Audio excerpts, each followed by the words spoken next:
सभी साथियों को प्यार भरा नमस्कार। साथियों, आज 10वीं कक्षा के संस्कृत पाठ्यक्रम में निर्धारित पुस्तक मणिका भाग 2 के प्रथम अध्याय वांग्मयम तपः को पढ़ेंगे। वाक का अर्थ है वाणी, तपः का अर्थ है तपस्या। वाणी की तपस्या अर्थात वाणी की साधना। और इस अध्याय में श्लोकों के माध्यम से हम बहुत सारी ऐसी बातें सीखेंगे जो हमारे जीवन में पग पग पर काम आने वाली हैं। तो आइए शुरू करते हैं। और अभी तक आपने मेरे चैनल को सब्सक्राइब नहीं किया है तो आप सबसे पहले यही शुभ कार्य करें, सब्सक्राइब कर दें और वीडियो को अंत तक देखें ताकि यह अध्याय आपको बिल्कुल अच्छी तरह से समझ में आ जाए। तो आइए शुरू करते हैं। पहला श्लोक है शारदा शारदाम भोज वदना वदनाम्बुजे सर्वदा सर्वदा अस्माकं सन्निधिम सन्निधिम क्रियात।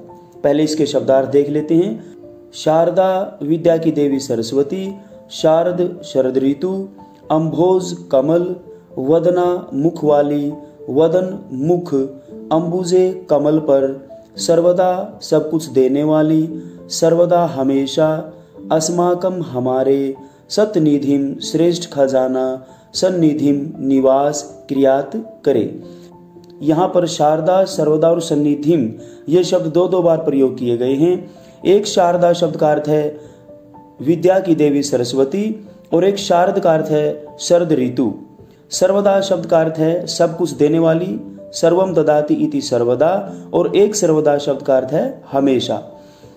एक सन्निधिम शब्द का संधि विच्छेद होगा सत प्लस निधिम, श्रेष्ठ खजाना, विद्या रूपी श्रेष्ठ खजाना, और एक सन्निधिम शब्द का अर्थ है निवास।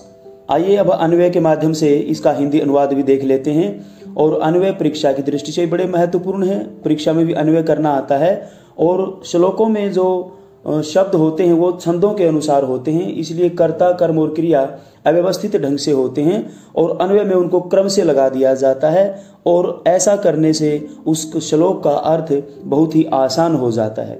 आइए देखते हैं। शारद अम्भोज वदना सर्वदा शारदा अस्माकं वदन अम्बुजे सर्वदा सतनिधिम सन्निधिम क्रियात। शरतकालीन कमल के समान सुंदर मुख वाली, सब कुछ देने वाली, विद्या की देवी माँ सरस्वती हमारे कमल रूपी मुख पर हमेशा विद्या रूपी श्रेष्ठ खजाना बनकर निवास करे। यहाँ पर हिंदी अनुवाद भी दिया गया है, उसे भी देख सकते हैं। और शब्दार्थ यदि आपको याद हो जाते हैं तो ये अन्वय के माध्यम से उसको समझना और भी सरल हो जाता है। आइए दूसरा श्लोक देखते हैं। अपूर्वः कोपि कोशोऽयं विद्यते तव भारती, व्ययतो वृद्धिमायाति क्षयमायाति संचयात। आइए शब्दार्थ देखते हैं पहले। अपूर्वः का अर्थ है अनोखा, विचित्र, अद्भुत, कोपि कोई, कोशः खजाना, अयम यह, विद्यते है, तव तुम्हारा, भारती हे सरस्वती, व्ययतः खर्च करने से अर्थात पढ़ाने से, वृद्धिम आयाति वृद्धि को प्राप्त होता है, क्षयम आयाति विनाश को प्राप्त होता है, संचयात इकट्ठा करने से। आइए अन्वय देखते हैं। भारती तव अयम कोशः कह अपि अपूर्वः विद्यते, व्ययतः वृद्धिमायाति संचयात च क्षयमायाति। भारती हे विद्या की देवी माँ सरस्वती, तुम्हारा यह विद्या रूपी खजाना कोई अद्भुत अनोखा ही खजाना है, क्योंकि यह खर्च करने से वृद्धि को प्राप्त होता है और इकट्ठा करने से विनाश को प्राप्त होता है। कहने का तात्पर्य यह है कि इस संसार में जितने भी खजाने हैं वो सारे खर्च करने से तो कम होते हैं और इकट्ठा करने से बढ़ते हैं, लेकिन जो विद्या की देवी माँ सरस्वती हैं उनका जो ये विद्या रूपी खजाना है यह इतना विचित्र है कि इसको जितना भी बांटा जाए, जितना भी विद्या को पढ़ाया जाए, उतना ही इस खजाने में वृद्धि होती है और जितना इसको अपने पास इकट्ठा किया जाए उतनी ही यह विनाश को प्राप्त होती है, क्योंकि विद्या बांटने से बढ़ती है और इकट्ठा करने से वो समाप्त हो जाती है।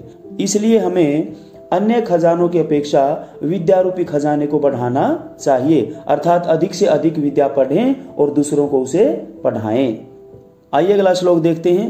नास्ति विद्या समम चक्षुः, नास्ति सत्य समम तपः, नास्ति राग समम दुखम, नास्ति त्याग समम सुखम। शब्दार्थ देखते हैं। न अस्ति नहीं है, विद्या समम विद्या के समान, चक्षुः आँख, सत्य समम सच के समान, तपः तपस्या, राग समम मोह के समान, त्याग समम दान के समान। आइए अन्वय देखते हैं। विद्या समम चक्षुः न अस्ति, सत्य समम तपः न अस्ति, राग समम दुखम न अस्ति, त्याग समम सुखम न अस्ति। यहाँ पर यह बताया गया है कि जो विद्या के समान कोई आंख नहीं है, अर्थात यदि व्यक्ति के पास विद्या नहीं है तो उसके चेहरे पर आंखें होते हुए भी उसके पास आंखें नहीं हैं। क्यों? क्योंकि जिस व्यक्ति के पास विद्या नहीं है वह व्यक्ति अपने जीवन को और अच्छा बनाने में असमर्थ होता है।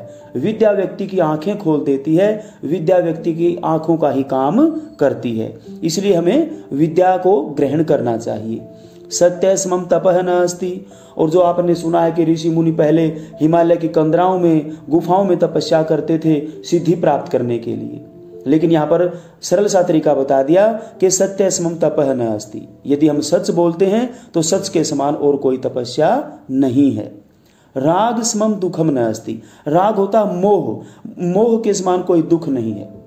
मोह क्या होता है? अपने निजी, अपने सगे संबंधियों के प्रति लगाव होना। जब अपने सगे संबंधियों को कोई चोट पहुंचती है, कोई दुख होता है तो हम भी बहुत दुखी हो जाते हैं। इसलिए कहा गया है कि हमें किसी व्यक्ति के प्रति अधिक मोह नहीं रखना चाहिए। अधिक मोह दुख का कारण बनता है। इसलिए यहाँ पर कहा गया है कि राग समम दुखम न अस्ति। राग के समान कोई दूसरा दुख नहीं है। त्याग समम सुखम न अस्ति। और त्याग के समान कोई सुख नहीं है। त्याग का अर्थ है त्याग करना, किसी वस्तु को दूसरों के लिए छोड़ना, या फिर ये कहें कि दान करना। यदि हम जो भी हम कमा रहे हैं उसमें से कुछ यदि हम दान करते हैं और उस दान करने से जो सुख प्राप्त होता है वैसा सुख तो कहीं भी प्राप्त या फिर किसी भी वस्तु से प्राप्त नहीं होता। इसलिए हमें विद्या ग्रहण करनी चाहिए, सच बोलना चाहिए, राग यानी कि अत्यधिक मोह नहीं रखना चाहिए और त्याग की भावना हमारे अंदर होनी चाहिए। आइए अगला श्लोक देखते हैं। न तथा शीतल सलिलम न चंदन रसो न शीतला छाया प्रहलाद यति च पुरुषम यथा मधुर भाषिणी वाणी। यहाँ पर मीठी बोली जाने वाली वाणी का महत्व बताया है। पहले शब्दार्थ देखते हैं। न नहीं, तथा वैसा, शीतल ठंडा, सलिलम जल, चंदन रसः चंदन का लेप, शीतला ठंडी, प्रहलादयति प्रसन्न करती है, च और पुरुषम मनुष्य को, यथा जैसी, मधुर मीठी, भाषिणी बोली जाने वाली। आइए अब अन्वय के माध्यम से इसका हिंदी अनुवाद देखते हैं। यथा मधुर भाषिणी वाणी पुरुषम प्रहलादयति तथा शीतल सलिलम न चंदन रसः न शीतला छाया च न प्रहलादयति। यहाँ पर यह बताया गया है कि जिस प्रकार मीठी बोली जाने वाली वाणी मनुष्य को प्रसन्न करती है वैसा प्रसन्न शीतल सलिलम न यानी कि ठंडा जल भी नहीं करता है। यदि किसी व्यक्ति को प्यास लगी है और पीने के लिए ठंडा पानी दिया जाए तो उस व्यक्ति को बहुत ही शांति मिलती है, लेकिन बताया गया है जितनी शांति ठंडा पानी पीने से मिलती है वो जो मीठी बोली जाने वाली वाणी है वह उसे ठंडे पानी से भी अधिक शांति देती है या व्यक्ति को अधिक प्रसन्न करती है। चंदन रसहन, चंदन का रस यानी चंदन का लेप व्यक्ति को ठंडक पहुंचाता है और उससे गर्मी से राहत मिलती है, व्यक्ति बहुत शांत हो जाता है। ऐसा सुना है कि जो सर्प होते हैं उनमें जहर के कारण बहुत गर्मी होती है और वो चंदन के वृक्षों से लिपटे रहते हैं ताकि उनके शरीर को ठंडक मिले। तो यदि कोई व्यक्ति चंदन का लेप करता है तो उसको बहुत शांति मिलती है, लेकिन बताया कि मीठी बोली जाने वाली वाणी उस चंदन के लेप से भी अधिक प्रसन्न करती है। शीतला छाया चयन, और कोई व्यक्ति यदि दूर से चला आ रहा है, गर्मी में बुरा हाल है, वो यदि ठंडी छाया के नीचे बैठ ले तो उसकी आत्मा शांत हो जाती है, उसको बड़ा आनंद प्राप्त होता है। लेकिन यहाँ पर मीठी वाणी को उससे भी ऊपर बताया गया है कि जो व्यक्ति मीठी वाणी बोलता है तो वह मीठी वाणी व्यक्ति को इतना प्रसन्न कर देती है, इतना प्रसन्न न तो ठंडा जल, न चंदन का लेप और न ही वह ठंडी छाया करती है। तो इसलिए हमें हमेशा मीठी वाणी का प्रयोग करना चाहिए, दूसरे के लिए सम्मानजनक शब्दों का प्रयोग करना चाहिए। आइए अगला श्लोक देखते हैं। शुश्रूषा श्रवणम चैव ग्रहणम धारणम तथा ऊहापोहार्थ विज्ञानम तत्व ज्ञानम च धी गुणः। धी बुद्धि गुणः गुण। यहाँ पर बुद्धि के गुणों के बारे में बताया गया है कि बुद्धि किस प्रकार से अर्थ को ग्रहण करती है, फिर हम उसके अनुसार कार्य को करते हैं। हमारा शरीर एक मिट्टी है, यदि बुद्धि ना हो, मन न हो, तो हमारा शरीर निष्क्रिय है। लेकिन बुद्धि हमारे शरीर को चलायमान रखती है। उसमें कौन कौन से गुण होते हैं, आइए देखते हैं। पहले शब्दार्थ देख लेते हैं।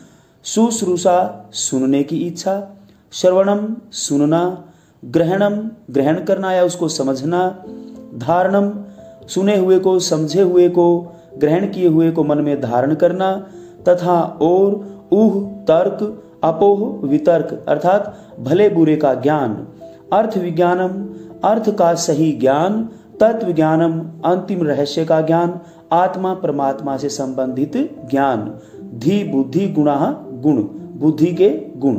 ये बुद्धि के गुण बताए गए हैं। आइए अन्वय के माध्यम से देखते हैं। शुश्रूषा श्रवणम च एव ग्रहणम तथा धारणम ऊह अपोह अर्थ विज्ञानम तत्व ज्ञानम च धी गुणाः सन्ति। शुश्रूषा सुनने की इच्छा, च श्रवणम और सुनना, ग्रहणम सुने हुए को ग्रहण करना, तथा धारणम और उस ग्रहण किए हुए को या समझे हुए को अच्छी तरह से धारण करना, ऊह अपोह तर्क वितर्क अर्थात अच्छे बुरे का ज्ञान, अर्थ विज्ञानम शब्दों के अर्थों का सही ज्ञान, तत्व ज्ञानम च और आत्मा परमात्मा से संबंधित अंतिम रहस्य का ज्ञान प्राप्त करना, ये बुद्धि के गुण बताए गए हैं। अर्थात कोई बात हम सुनते हैं, सुने हुए को फिर ग्रहण करते हैं, ग्रहण किए हुए को अपने मन में धारण करते हैं, फिर मन में आने के बाद हम देखते हैं कि ये अच्छा है या बुरा है, और अर्थों का फिर ज्ञान ग्रहण करती है बुद्धि और फिर अंतिम रहस्य तक पहुंचती है। इस प्रकार ये बुद्धि के गुण हैं। इन गुणों को प्राप्त करने के लिए हमें तत्पर रहना चाहिए, अपनी बुद्धि को विकसित करना चाहिए। अगला श्लोक है। माधुर्यम अक्षर व्यक्ति ही पद छेदस्तु सुस्वरः धैर्यम लय समर्थम च षड एते पाठकाः गुणाः। यहाँ पाठक यानी पढ़ने वाले के गुणों को बताया गया है कि पढ़ने वाले के अंदर कितने गुण होते हैं। सही अर्थों में पाठक कौन है उसके गुण बताए गए हैं यहाँ पर। पहले शब्दार्थ देख लेते हैं। माधुर्यम मधुरता, अक्षर व्यक्ति ही शब्दों का या वर्णों का सही स्थान से उच्चारण करना, पद छेदस्तु पदों को अलग अलग करना, सुस्वरः अच्छा स्वर, लय समर्थम वर्णों का उचित स्थान से प्रयोग करने की योग्यता, षट छह एते ये पाठकाः पढ़ने वालों के गुणाः गुण, ये गुण बताए गए हैं। अन्वय के माध्यम से इसका अनुवाद देखते हैं। माधुर्यम अक्षर व्यक्ति ही पद छेदस्तु सुस्वरः धैर्यम लय समर्थम च एते षट पाठक गुणाः सन्ति। माधुर्यम मधुरता यानी कि शब्दों को जो भी हम पढ़ रहे हैं उसको बिल्कुल मधुरता पूर्वक पढ़ना, अक्षर व्यक्ति वर्णों का स्पष्ट उच्चारण करना, पद छेदः पदों को अलग अलग करके पढ़ना, सुस्वरः और उनको ऊंचे और सही स्वर में पढ़ना, धैर्यम धैर्य के साथ यानी कि पढ़ते समय जल्दबाजी नहीं करनी है, धैर्य के साथ उनको पढ़ना, लय समर्थम च और वर्णों का उचित स्थान से प्रयोग करने की योग्यता यदि है, षट एते एते षट ये छह पाठक गुणा सन्ति, ये छह पाठकों के गुण बताए गए हैं। हमें मधुरता पूर्वक वर्णों का स्पष्ट उच्चारण, पदों को अलग अलग करके पढ़ना, अच्छे स्वर में पढ़ना, धैर्य के साथ और वर्णों का उचित स्थान से प्रयोग करते हुए यदि पढ़ते हैं तो ये जो छह गुण बताए गए वो सही पाठक के गुण हैं। जो इस प्रकार से किसी भी कहानी को, कविता को, कुछ भी पढ़ता है तो वो सही अर्थों में पाठक है। अगला श्लोक है। आचार्यात् पादम आदत्ते पादम शिष्य स्वमेधया कालेन पादम आदत्ते पादम स ब्रह्मचारी भी ही। यहाँ पर बताया गया है कि कोई भी छात्र है, कोई भी शिष्य है, कोई भी बच्चा है, अपने जीवन के संपूर्ण ज्ञान को किसी एक जगह से प्राप्त नहीं करता। उस ज्ञान को प्राप्त करने के लिए चार माध्यम बनते हैं, वो चार माध्यम यहाँ पर बताए गए हैं। आइए शब्दार्थ देख लेते हैं। पहले आचार्यात गुरु से, पादम चतुर्थ भाग, चतुर्थांश इसको हम कहेंगे, आदत्ते प्राप्त करता है शिष्य विद्यार्थी स्वमेधया अपनी बुद्धि से, कालीन समय के अनुसार, सह ब्रह्मचारी भी अपने सहपाठियों से। अन्वय देखते हैं। शिष्य आचार्यात पादम आदत्ते, छात्र अपने जीवन के ज्ञान का 1/4 भाग अपने गुरु से सीखता है। स्वमेधया पादम आदत्ते, और अपने जीवन के ज्ञान का 1 भाग अपनी बुद्धि से अपने आप सीख जाता है 1/4 भाग को।